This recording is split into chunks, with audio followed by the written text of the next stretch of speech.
पार्टीचे आपले नेते आमदार श्री राणादादा, व्यासपीठावर उपस्थित असलेले सर्व ज्येष्ठ श्रेष्ठ मंडळी, लोकप्रतिनिधी आणि या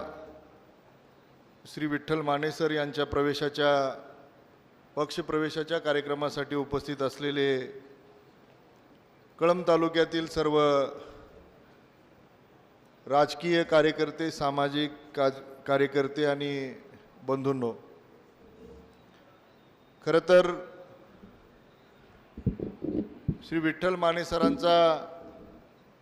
आज पक्षप्रवेश झाला आणि या पक्षप्रवेशाच्या कार्यक्रमाला मला यायला थोडासा उशीर झाला, त्याबद्दल व्यासपीठावरील सर्व मान्यवरांचे आणि आपले सर्वांची मी दिलगिरी व्यक्त करतो। आता मी येत असताना माने सर त्यांचं मनोगत या ठिकाणी व्यक्त करत होते आणि माने सरांनी व्यक्त केलेल्या मनोगतामधले शेवटच्या 2 लाईन माझ्या लक्षात राहिल्या। ते असे म्हणाले की मी मागं बसून सगळं काही पाहत होतो, ऐकत होतो, पण आता माने सर तुमचा आज भाजपमध्ये प्रवेश झाला आणि हे सगळे बघताय, तुम्ही पहिल्या लाईनमध्ये बसलाय, त्यामुळे आता इथून पुढच्या कालखंडामध्ये पहिल्या लाईनमध्ये बसण्यासोबत या जिल्ह्यामध्ये भारतीय जनता पार्टीचा क्रमांक पहिलाच कसा राहील याच्यासाठीची सुद्धा जबाबदारी आपण पाठीवर घेतली पाहिजे। कारण आपण सगळे बघतायत, या जिल्ह्यामध्ये खडकाळ वातावरणामध्ये कमळ फुलवण्याचं काम राणादादांच्या नेतृत्वात झालंय। आज सगळ्या स्थानिक स्वराज्य संस्थांमध्ये भारतीय जनता पार्टीचं प्रतिनिधित्व आहे। प्रमुख नगरपालिका, जिल्हा परिषदा, पंचायत समित्या या सगळ्या ठिकाणी आज राणादादांच्या नेतृत्वामध्ये आपण भारतीय जनता पार्टी म्हणून सत्तेमध्ये आहोत आणि मग सत्तेमध्ये असल्यानंतर आपली जबाबदारी अधिकची असते। आपण जेव्हा सत्ताधारी पक्षाचे कार्यकर्ते होतो त्यावेळेला आपल्याला प्रत्येक विषयावर, प्रत्येक गोष्टीवर, प्रत्येक मुद्द्यावर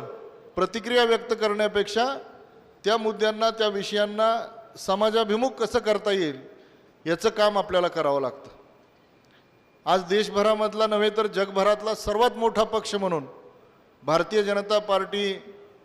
कार्यरत असताना धाराशिवमध्ये सुद्धा आपल्या सगळ्यांच्या साथीनं, सहकार्यानं आणि राणादादाच्या कार्यकुशल नेतृत्वातून आपण या ठिकाणी सुद्धा क्रमांक 1चा पक्ष म्हणून भारतीय जनता पार्टीमध्ये काम करतोय। आगामी कालावधीमध्ये सुद्धा आपल्या सगळ्यांना ज्या पद्धतीनं नगरपालिकेच्या यशाचा गर्व, अहंकार न ठेवता आपण सगळेजण प्रामाणिकपणाने जिल्हा परिषदेच्या निवडणुकीमध्ये व्यस्त झालो आणि जिल्हा परिषदेमध्ये सुद्धा मोठ्या प्रमाणावर आपण विजय खेचून आला, तसाच आताचा पुढच्या 3 वर्षाचा कालखंड, म्हणजे खरं तर पुढच्या 3 वर्षात कुठल्याच पद्धतीच्या निवडणुका नाहीत, पण या 3 वर्षामध्ये आपल्याला मोठ्या निवडणुकांना सामोरं जायचं आहे आणि या मोठ्या निवडणुका देशाच्या निवडणुका असणार आहेत, राज्याच्या निवडणुका असणार आहेत आणि म्हणून अशा मोठ्या निवडणुकांना सामोरं जात असताना आपल्याला आपल्या ताब्यामध्ये असलेल्या स्थानिक स्वराज्य संस्थेच्या माध्यमातून जी समाजाभिमुख कामं करायची, जी विकासाची कामं करायची आहेत त्याच्यामध्ये अधिक लक्ष देणं आपलं महत्त्वाचं कार्य असणार आहे। आणि मला असं वाटतं की भारतीय जनता पार्टीचा कार्यकर्ता हा 24 आवर्स इलेक्शन मोडमध्ये असतो।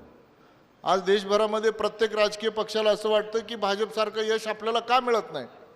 परंतु भाजपसारखं यश मिळवण्यासाठी भाजपसारखी जी संघटनात्मक ताकद आहे, जी 24 तास समाजासोबत काम करण्यासाठीचे वेगवेगळे योजना, कार्यक्रम, अभियान येतात, त्याच्यामध्ये जे भारतीय जनता पार्टीचा कार्यकर्ता कायम गुंतलेला असतो, मला वाटतं की त्याच्यामुळं भारतीय जनता पार्टी समाजात सर्वदूर विजयाकडे जाताना आपल्या सगळ्यांना दिसते।